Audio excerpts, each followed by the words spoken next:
시인 데테르링이라고 하는 사람이 이런 말을 했습니다. 인간은 한 권의 책을 써내려가는 작가다라고 말했습니다. 아마 인생의 한순간 한순간이 다른 사건들로 연속되어지고 거기에 판단하고 행동한 사람의 일들이 사람들에게 회자되고 기억에 남기 때문에 이런 말을 했을 거예요. 이 말처럼 본문은 한 번밖에 쓸 수 없는 인생의 책을 아주 훌륭하게 기록한 한 인물을 소개하고 있습니다. 에바브로 디도라고 하는 사람입니다. 29절에 보면 이러므로 너희가 주 안에서 모든 기쁨으로 그를 영접하고 또 이와 같은 자들을 존귀 여기라 하는 말씀이 있죠. 바울이라는 당시 제일 위대한 또 말을 들을 만한 사람이 기쁨으로 영접하고 존귀하게 여기라고 촉구할 정도의 인물입니다. 또 그 말이 오늘 우리가 보는 이 귀한 성경에도 기록되어질 정도의 인물입니다. 그렇기 때문에 에바브로 디도라는 사람의 인생의 책은 아주 훌륭하게 잘 썼다라고 우리가 볼 수가 있겠습니다. 자, 여러분, 어찌 보면 이 에바브로 디도는 참으로 인생의 책을 훌륭하게 잘 쓰므로 바울에게, 하나님에게, 성도에게, 오늘 이 시대를 살아가는 우리들에게도 존귀하게 여김을 받는 사람이 된 것이죠. 여러분, 저도 여러분도 한 번 주어진 인생을 그리스도인으로 살아가고 있습니다. 또 한 교회를 섬기는 교인으로 살아가고 있습니다. 우리가 한 사람으로서 또 한 교회의 교인으로서 바라건대 존귀하게 여김을 받는, 천국 가면 다 존귀하게 여김을 받을 텐데 이 땅에서 존귀하게 여김을 받는 그런 인생이 되기를 소원합니다. 어떻게 살면 이 땅에서 존귀한 인생이라는 대접을 받으면서 살 수 있을까? 그 비결을 본문에서 세 가지로 찾아보겠습니다. 첫째는요, 사람을 사랑해야 합니다. 우리 한번 따라해 주시겠습니까? 사람을 사랑하라. 오늘 이 본문 안에서 우리들로 치면 교회 안에 있기 때문에 교인을 사랑하라고 하는 것이겠습니다. 아무튼 사람을 사랑하라. 내가 있는 곳에서 사람을 사랑하라. 26절 상반절을 보면 그가 너희 무리를 간절히 사모하고 이렇게 기록을 하고 있죠. 여기 사모한다는 말은 보고 싶어 한다는 말입니다. 여러분, 보고 싶어 한다는 것은요, 사랑의 가장 기본적인 1차적인 증거입니다. 사랑하면요, 제일 먼저 보고 싶어져요. 그게 가장 먼저예요. 사랑하는데도 안 보고 싶습니까? 그거 사랑하는 게 아니에요. 그래서 군대 가는 친구들이 연애를 실컷 하다가 군대만 가면 헤어지는 이유가, 다는 아닙니다만 대체로 헤어지는 이유가 보고 싶은데도 자주 보지 못하니까 그 점점 이제 보는 것을 포기하게 되는 거죠. 여러분, 그러니까 빌립보 교회 교인들을 매우 보고 싶어 했다. 간절하게 보고 싶어 했다는 거죠. 얼마나 병이 날 정도로 보고 싶어 했던 사람이 에바브로 디도입니다. 우리 교회 성도들이요, 목사님을 보고 싶어가지고 병이 날 정도는 안 되고 그냥 보고 싶어가지고 목사님 잘 계십니까? 하고 전화하고요. 요런 거 있습니다. 목사도 성도들에게 잘 계신가 싶어 안부 문자를 보면 씹어버려. 목사하고의 안부의 문자 대화를 하는 것이 부담스러운가 봐. 그건 이해를 합니다. 저는 하나도 안 부담스럽거든요. 그럼 여러분이 저를 보고 싶어, 저를 사랑하신다면 보고 싶어 할 것이고, 보고 싶으면 종종 문자 줘서 더운데 어찌 지냅니까? 이렇게 한마디 하면 저는 부담스럽지 않아서 잘 지냅니다. 어찌 지냅니까? 이게 대화가 되는 거야. 그게 하나님의 나라 아닐까요? 뭐 하나님의 나라는 500억짜리 교회 짓는 게 하나님의 나라입니까? 그건 아닐 수도 있다고. 아닐 수도 있어. 그러나 오고 가는 말 한마디가 서로 힘이 되고 서로 북돋움이 된다면 그건 하나님의 나라라. 할렐루야. 여러분, 교인들을 사랑해야 될 이유가 뭐며 사람이 사람을 사랑해야 될 이유가 어디 있습니까? 그것은 사람을 사랑하는 것이 하나님께서 우리에게 하라고 하신 일이기 때문에, 하나님이 하라고 하신 일. 바울이 했던 일이 뭐예요? 사람을 구원에 이르게 하는 일을 했습니다. 그 사람을 세우는 일을 했습니다. 그 사람을 그리스도의 장성한 분량이가 자라도록 돕는 일을 했습니다. 그런 위대한 일들을 많이 했습니다만 바울이 그런 사역의 대상들을 통칭할 때 빌립보 4장 1절 말씀은 이렇게 고백을 합니다. 그러므로 나의 사랑하고 사모하는 형제들, 나의 기쁨이요 멸류관인 사랑하는 자들아, 이렇게 고백을 합니다. 이렇게 할 수도 있잖아요. 야, 내가 키운 자야. 야, 내가 세운 자야. 내가 양육한 자야. 야, 이놈아, 내가 니를 업어 키웠다, 이놈아. 이럴 수도 있어요. 그런데 그런 표현을 할 수도 있지만 바울은 그런 표현을 지향하고 사랑하는 자야, 내가 사모하는 자야, 이렇게 말한다 이 말입니다. 왜 그럴까요? 바울은 기본을 알고 있어요. 바울이 5대양 6대주를 돌아다니면서 선교한 일이 큰 일입니까? 그건 작은 일이라. 바울이 자기가 정성을 다해서 키운 그 사람을 사랑하는 것이 큰 일이라. 하나님이 보실 때. 거듭 말하지만 하나님께서 믿는 자에게 맡기신 일 중에 가장 기본적이고 가장 중요한 일이 뭐냐? 사람을 사랑하는 것입니다. 그래서 예수님도 요한복음 13장 34절에서 말씀하시기를 새 계명을 너희에게 주노니 너희가 서로 사랑하라. 내가 너희를 사랑하였던 것처럼 너희가 서로 사랑하라. 이렇게 말씀을 하시면서 이어 덧붙이기를 너희가 서로 사랑하면 그로서 세상 사람들이 너희가 내 제자인 줄 알 거다. 너희가 선교하면 내 제자인 줄 알 거다. 너희가 전도하면 내 제자인 줄 알 거다. 너희가 봉사하면 내 제자인 줄 알 거다. 이런 말 성경에 없어. 없어요. 사람을 사랑하지 않는 사람이 선교하면 무슨 소용이 있어요? 사람을 사랑하지 않는 사람이 봉사하면 무슨 소용이 있어요? 겉으로는 그럴싸해 보이지만 그건 다 사단 날 일입니다. 새벽교 성도 여러분, 사람을 사랑하는 자가 되기를 바랍니다. 그럼 주님께서 존귀하게 여기는 사람이 누구인지는 분명해졌습니다. 대단하게 큰일 하는 사람을 주님이 존귀하게 여기지 않습니다. 사람은 대단하게 큰일 하는 사람을 존귀하게 여기는지 몰라요. 사람은 대통령을 존귀하게 여길 거예요. 그러나 하나님은 대통령을 존귀하게 여기지 않습니다. 그냥 청소부를 할지라도 사랑하는 사람을 존귀하게 여깁니다. 여러분, 그렇기 때문에 우리 새벽교 성도 서로 간에 서로 사랑하기를 바랍니다. 우리 옆에 앉아 계신 분에게 이제 우리 더 사랑합시다 하고 한번 인사해 보실까요? 손잡아 보십시다. 아이고 좋다. 너무 좋다.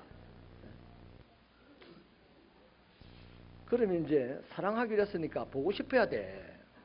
오늘 예배를 드리고 돌아갔어요. 한 주간 동안 내 옆에 앉아있던 성도가 이 더운 날 어떻게 지내지? 보고 싶어져야 돼. 궁금해야 돼. 문자도 보내봐야 돼. 오늘 우리 성도가 한 분이 울고 가던데 얼굴이 표정이 어두워져가지고 예배에서 돌아가던데 그분 무슨 걱정이 있나? 보고 싶어져야 돼. 궁금해야 돼.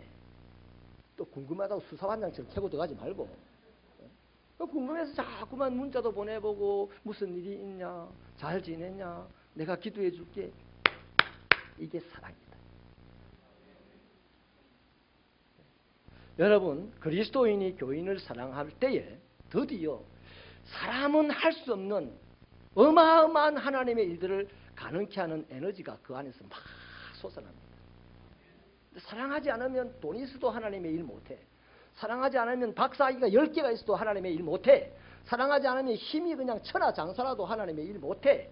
그러나 사랑하면 병든 자라도 하나님의 일 할 수 있고 사랑하는 자라면 무식해도 하나님의 일 할 수 있어요. 그러니 하나님의 백성들은 사랑하고 살아야 존귀하게 대접을 받는다. 두 번째는요, 기쁨을 주어야 존귀하게 여김을 받습니다. 28절을 우리 함께 힘차게 읽어봐 주시겠습니다. 시작.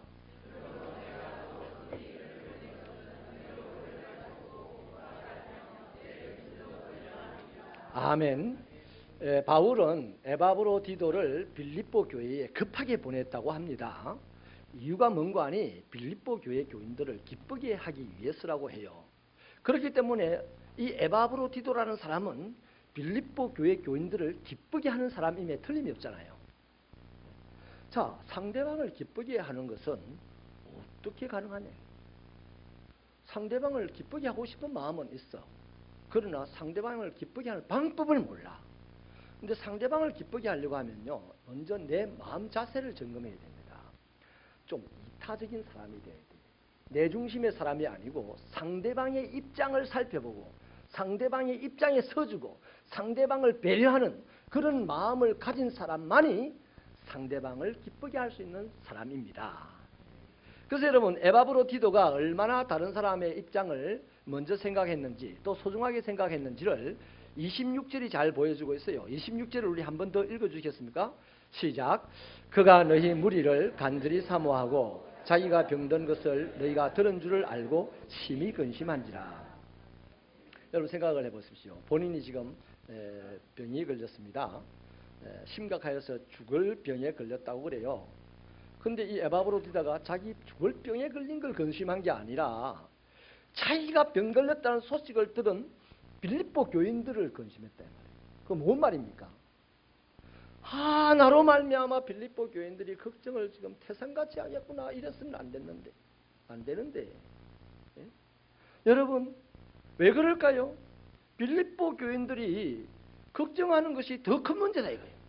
내가 병들어서 죽어가는 것보다도 이 소식을 듣고 걱정하는 빌립보 교인들이 더 큰 문제다는 생각을 한다 이 말이야. 멋있잖아요. 여러분 다 죽어가는 사람이 다른 사람의 마음을 불편하게 할까 봐서 근심한다. 염려한다. 이 얼마나 놀라운 배려의 마음입니까? 이런 따뜻하고 아름다운 배려의 마음을 가진 자니 하나님도 이 사람에게 감동할 것이고 바울도 이 사람에게 뿅하고 반할 것이고 오늘 모두가 존귀하게 일만 한 자이지 않습니까? 몹시 남루한 옷차림을 한 어린 아이가 수도원에서 구제하는 빵을 얻기 위해서 이제 줄을 서고 기다리고 있습니다. 근데 이제 때가 되어서 수도사가 나와서 빵을 하나씩 쫙 나눠주는데 빵을 받는 아이들은 허겁지겁 먹어서 허기를 채우고 있는데요. 이 아이만큼은 그 빵을 손에 쥐고 그냥 부들부들 떨고 있어요. 그래서 이 수도사가 이상하게 생각을 하고 야, 너 배 안 고프냐? 왜 빵을 안 먹고 가지고 있지? 이렇게 물었더니 이 아이가 하는 말이 그래요. 예, 배가 많이 고파요. 그런데 우리 아빠가 아프거든요. 제가 이 빵을 아빠에게 갖다 드리면 아빠가 좀 더 행복해지고 기뻐하겠죠. 그렇게 말하는 거예요. 그래서 저는 이 모임이 빨리 끝나기만을 기다리고 있어요. 야, 여러분, 이 어린이의 고결한 마음이 보입니까? 배고픈 자기의 입장을 묻어두고 아파서 고통스러운 아버지가 이 빵을 먹으면 너무너무 행복할 것이라는 그 생각, 그 아버지에 대한 배려하는 이 어린 아이, 얼마나 고결한 마음을 가지고 있습니까? 보배롭습니까? 여러분, 이런 마음을 지닌 이 소년은요, 비록 빈민가의 아이일지라도 지금 세계 최고의 부자보다도 더 존귀한 자입니다. 온 세상의 권력을 가진 자보다 더 강한 자입니다. 지금도 하나님의 나라를 만들어서 그 나라의 왕으로 살아가는 자가 틀림이 없습니다. 이런 사람은요, 가난해도 부유해도 상관없어요. 여러분, 병들어서도 건강해도 상관없어요. 언제든지 이 아이는 존귀한 사람입니다. 하나님이 존귀하게 여기는 사람은 이렇게 남의 입장을 이해하고 남의 입장에 서줄 수 있는 그런 마음 쓸 줄 아는 사람을 하나님은 존귀하게 여기는 겁니다. 여러분, 놀랍게도요, 이 이야기는 지어낸 얘기가 아니고 실화입니다. 여러분, 마더 테레사 수녀를 잘 알죠? 마더 테레사 수녀가 빈민사역을 하게 된 결정적인 이 터닝 포인트가 되게 한 사건이 바로 이거였습니다. 마더 테레사가 물끄러미 보고 있는데 그 아이와 수도사가 대화하는 걸 듣고는 이야, 저 고결한 아이, 빈민은 빈민이 아니고 고결한 마음을 가진 위대한 자다. 나 이제부터 빈민군에 들어가서 빈민을 위하여 사는 것이 아니라 빈민과 함께 살리라. 그렇게 테레사가 결심을 하고 이 아이 때문에 가게 됐다는 겁니다. 여러분, 그런데 우리가 살아가다 보면 만나기가 부담스럽기도 하고요. 끌어지는 사람이 들어있어요. 누굽니까? 대체로 자기를 챙기기에 급급한 사람들을 만나면, 그런 부류의 사람을 만나면요, 긴장이 됩니다. 부담스러워요. 전에 가지고 있던 기쁨조차도 사라지고 합니다. 사울왕이 그런 사람이었어요. 아합왕이 그런 사람이었어요. 철저하게 자기만 챙기는 사람들이었어요. 그들이 삐질까 봤어. 그 사람이 화낼까 봤어. 모든 사람이 비를 맞춰야 되고 온통 신경을 써야 되고 이거 올바른 그리스도의 공동체 되겠어요? 안 되니까 사울왕을 걷어내고 사업을 걷어낸 겁니다. 여러분이요. 이런 사람은 올바른 그리스도인이 아니에요. 올바른 그리스도인은 나를 나누는 사람입니다. 나의 입장에서 안 쓰고 남의 입장에 서는 사람입니다. 천국 입장에 안 쓰고 죄인의 입장에 서는 예수가 올바른 그리스도인입니다. 그러므로 우리가 그리스도인이라면 다른 사람들에게 끄림이 되는 인생은 되지 않아야 되겠어요. 나를 한번 돌아보세요. 오늘 나는 누구에게 끄림이 되는 사람인가? 나를 만나면 누가 부담스러워하는가? 나를 만나면 누가 기쁨을 잃어버리는가? 나를 만나면 누가 긴장하는가? 이것을 돌아보는 것이 묵상이고 명상이고 깊은 수도입니다. 사랑하는 여러분, 오히려 그리스도인은 나를 만나게 되면 나 때문에 상대방이 기쁨이 배가 되고 나 때문에 상대방이 살맛이 나게 되고 이런 것이 그리스도인의 삶이지 않겠습니까? 그런 사람이 있어서 사람들이 행복을 느끼게 될 때 그 사람은 바로 존귀한 사람이 되는 것입니다. 요셉을 만난 보디발의 집안에는요, 어느 날부터 요셉이 들어온 날부터 활기가 넘쳤습니다. 생기가 돌았습니다. 재물이 배로 늘어나기 시작합니다. 기쁨도 늘어나기 시작해요. 요셉이 들어간 감옥에는 활기가 넘쳐졌습니다. 기쁨이 넘쳐졌습니다. 그래요. 요셉은요, 존귀한 자입니다. 원래부터 존귀했어요. 존귀한 자로 그렇게 존귀한 짓을 하니까 드디어 세상이 언젠가는 존귀하게 여겨주더라는 겁니다. 어느 날 존귀해지는 게 아닙니다. 존귀한 사람은 어느 날 존귀하게 여김을 받습니다. 하나님의 백성들은 예수 그리스도를 모시고 있기 때문에 예수 그리스도의 그 존귀함을 가지고 있어요. 그래서 존귀하게 사시길 바랍니다. 언젠가는 존귀하게 여겨주는 날이 올 줄로 믿으시면 아멘입니다. 여러분, 어떤 사람이 존귀한지 한번 생각을 해보십시오. 세상을 살아가는 사람들을 가만 보면요, 아주 약삭빠르게 자기의 이권을 다 챙겨가면서 그렇게 한 해 한 해 살아가는 사람이 있고요. 또 어떤 사람은 자기 자신에게 성실합니다. 그래서 자기 자신의 실력을 차고 쌓아가면서 주변에는 돌아보지도 않습니다. 이런 사람들은요, 이 세상에서 재력가가 된다든지 사회적인 신분을 그레이드 시켜 나가는 가능성은 매우 높아요. 그렇다고 해서 그런 사람들이 존귀한 사람입니까? 아니에요. 사회적 모양만 높으면 무슨 소용이 있습니까? 사람들에게 기쁨을 주지 못하고 오히려 불쾌감을 준다면 그것은 소용없는 거 아니에요? 그가 부장인들, 그가 고관대작인들, 사람들이 그를 불쾌하게 생각하고 사람들이 그 때문에 오히려 두려움에 빠진다면 그 사람의 높은 지위는 쓸모없는 것이다 이 말이에요. 그런데 실제로 그 사람들이 그렇게 되어가는 사람들은요, 자기만 모르지 그는 높이 올라갈수록 모양이 화려해질수록 그는 비극의 낭떠러지에서 지금 떨어지고 있는 중입니다. 본인만 모르는 거죠. W. 그레스트라고 하는 사람이요, 이기주의를 가르쳐서 인류 최대의 재앙이라고 했습니다. 핵폭탄이 우리는 재앙으로 알고 있습니다. 핵폭탄이 왜 만들어지고 왜 쓰여집니까? 이기주의 때문에 그래요. 사회적 모양이 그럴싸하지만 이 땅에 재앙을 몰고 오는 사람들이 얼마나 많습니까?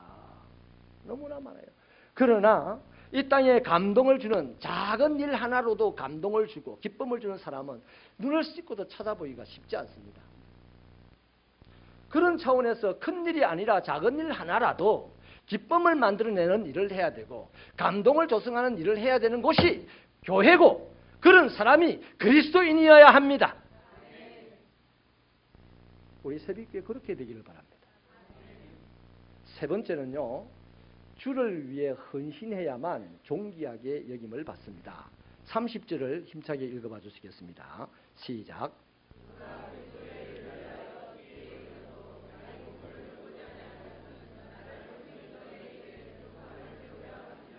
아멘. 에바브로 디도는 죽을 정도로 주의 일을 했습니다. 그가 하는 일이 얼마나 큰지는 잘 모르겠습니다. 나중에 보겠습니다만 아무튼 에바브로 디도는 죽을 정도로 주의 일을 했어요. 여러분, 이것에 대해서 여러분 어떻게 생각을 하십니까? 개 중에는요, 제가 한번 질문을 했더니 이런 말씀을 하시는 분도 있었어요. 옛날에 세상에서 별 할 일이 없으니까 교회 가서 그 죽을 정도로 일을 하지요. 이러는 얘기를 성경 공부 시간에 한 번 있었어요. 여러분, 과연 그렇다면 그분은 죽도록 충성하라고 하는 하나님의 말씀을 이해할 수 있는 분일까요? 그분은 네 마음을 다하고 목숨을 다하고 힘을 다하여 주 너의 하나님을 사랑하라. 이것이 첫째 계명이요 큰 계명이다 하는 이 말씀을 인정할 수 있을까요? 교회는 다니지만 못합니다. 이해도 못하고 인정도 못해요. 여러분, 우리가 믿고 따르는 예수님이 어떤 분이에요? 죽도록 하찮은 우리를 위하여서 섬겼습니다. 아멘입니까? 하찮다니까 기분이 되게 나쁜가 보네. 우리는 성경의 말씀에 의하면 부르지와도 못한 자들입니다. 그런 자들을 위하여 그 고결하신 예수님은 죽도록 일하고 섬겼어요. 본문 앞에 8절을 보면요, 사람의 모양으로 나타나사 자기를 낮추시고 죽기까지 복종하셨으니 곧 십자가에서 죽으심이라, 이렇게 예수님을 설명합니다. 예수님은 죄인된 우리의 구원을 위하여 자기의 목숨을 돌아보지 않았다는 거죠. 우리는 그의 사랑으로, 그 같은 희생으로 우리는 살 길을 얻었다고 지금도 고백하고 있어요. 아이, 그렇다면 그리스도를 위하여 나도 헌신하는 것을 아까워하지 않아야지. 그리스도를 위하여 내가 시간 드리고 예배 드리고 기도하고 헌금하는 거 아까워하지 않아야지. 예수님은 하나밖에 없는 목숨을 우리에게 다 주셨는데, 그렇다면 내 일생 동안에, 내 평생이 80년이라면 한 8년은 예수님에게 드려야지. 안 그래요? 내게 주신 모든 것이 하나님이 나에게 주신 물질이라고 고백한다면 그 중에 10분의 1은 하나님에게 드려야지. 그게 정상이지. 그런 겁니다. 그래서 이런 것에 풍성한 교회는 성장하는 교회예요. 이것을 알고, 아, 예수님이 나를 위하여 자기의 모든 것을 주셨구나. 나는 예수님을 위하여 그 사랑에 감동하여서 내가 예수님에게 드리고 싶긴 한데 내 새끼도 있고 부인도 있고 뭐 다 있으니까 이것저것 돌봐야 될 게 많고, 그러면 어느 정도를 떼가지고 나는 주님에게 모든 것을 드린다는 걸 고백을 드릴까? 그래서 어떤 사람은요, 1년에 두 주를 전반기에 한 번, 후반기에 한 번 복음을 전하러 선교 여행을 떠나더라고. 훌륭한 교회 성도들은 그렇게 훈련이 돼서 가더라고. 얼마나 멋있어요. 내게 주어진 물질을 감사함으로 10의 1조를 드리더라고요. 훌륭한 겁니다.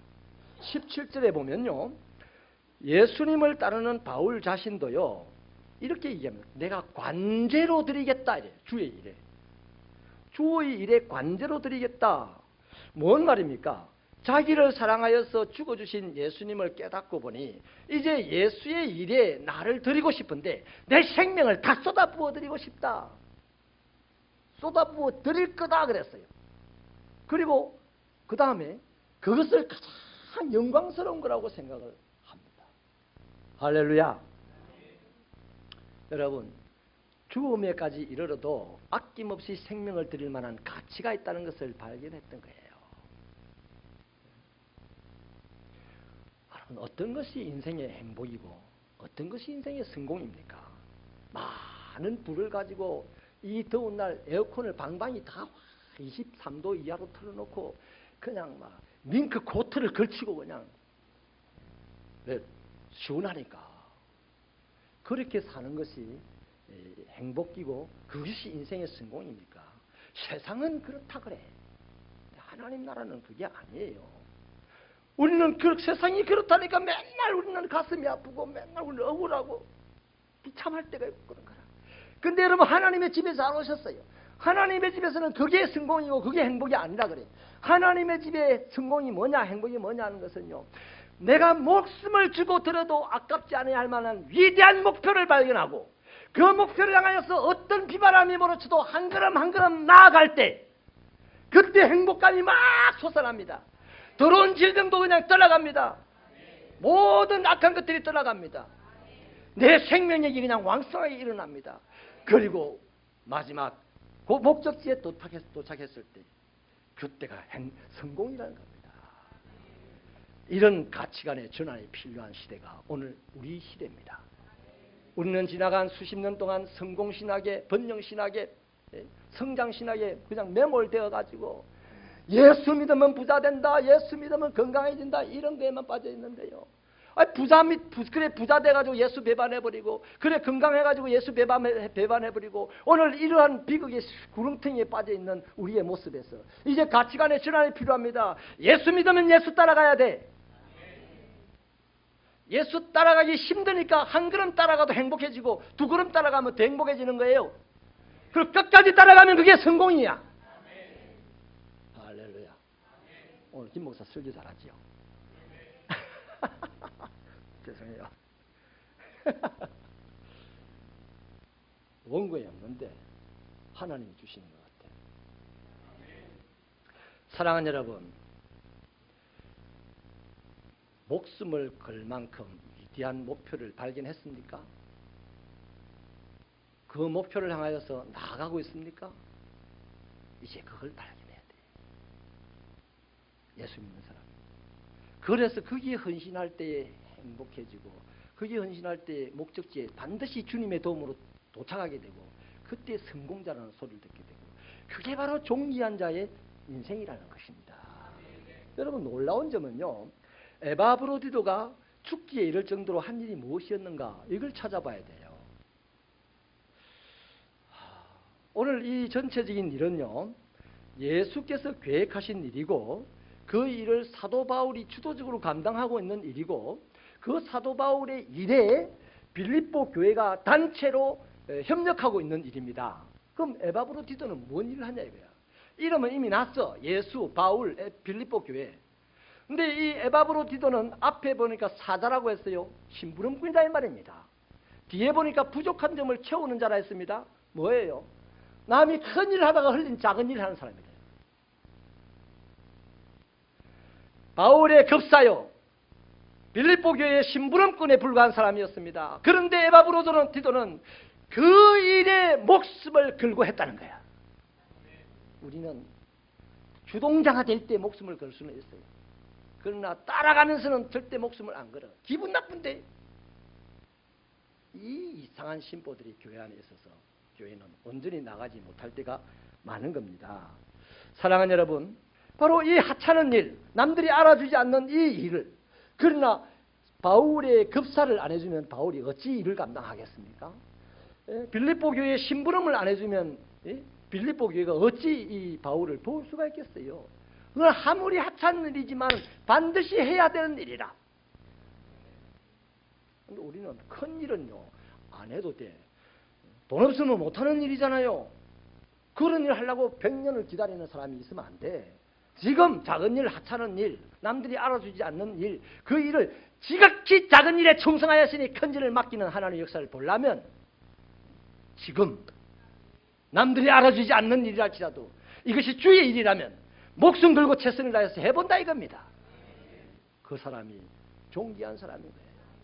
이 사람이 하는 일은 예수님이 말씀하신 대로 오른손이 하는 일을 왼손이 모르게 하는 일이 되었어. 얼마나 아름답냐는 거죠.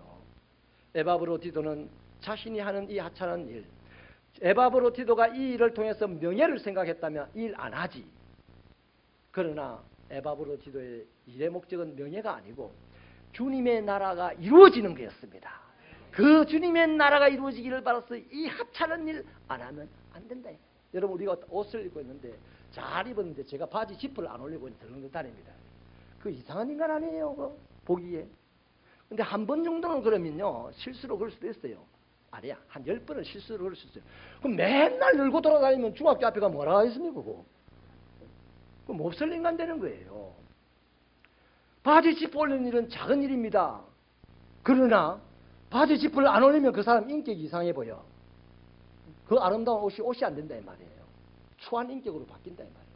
그렇습니다. 하나님의 나라 멋있습니다.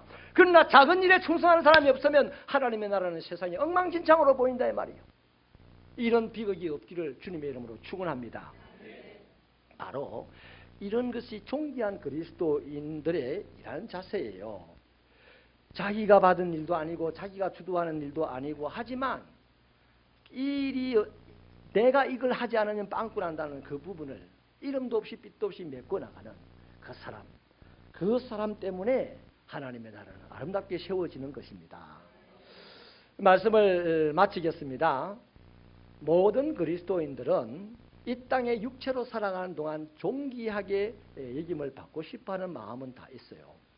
또 우리 아버지도요, 그렇게 되기를 바랍니다. 나도 그런 마음이 있고 하나님 아버지도 그렇게 되기를 바라고 말씀도 그렇게 되라고 교훈을 주는데, 그래서 사람들이요 다 존귀함을 받아야 되는데 대부분이 존귀함을 받지 못하고 꺼림의 대상이 됩니다. 대부분의 교회가 꺼림의 대상이 됩니다. 왜 그럴까요? 존귀하게 되려고 큰 교회를 짓고 존귀하게 되려고 수십 개의 개척교회를 하고 존귀하게 되려고 온 세상에 선교를 하고 그건 좋은데 나발을 분다. 나팔을 불어. 그걸 끝이라. 상 다 받았어. 그 사람들은 안 알아주는 거예요. 어려워하는 거예요. 하나님은 토하고 싶은 인간으로 보는 겁니다. 그러니 여러분, 우리가 존귀하게 되려면 딱 세 가지입니다. 그리스도인이 이 세상을 육체로 살아가는 동안 존귀하게 되려면 딱 세 가지. 첫째는 사람을 사랑하세요. 둘째는 상대방에게 기쁨을 만들어주세요. 셋째는 그리스도에게 헌신하세요. 지극히 작은 일에 그 사람은 반드시 존귀하게 됩니다. 예루살렘 교회를 보면서요, 제자들이 예수님에게 뭐라 합니까? 예수님, 저 교회 한번 보세요. 저 웅장한 교회. 예수님이 그 웅장한 교회를 보고 존귀하게 여겼습니까? 허물어라, 내가 사흘 만에 세우리라 했습니다. 예수님이 세운 그 존귀함은요, 아무도 안 하려고 하는 십자가를 짊어지고 죽어주는 거였어요. 사랑하십시다. 기쁨을 나누어 주십시다. 헌신하십시다. 기도하시겠습니다.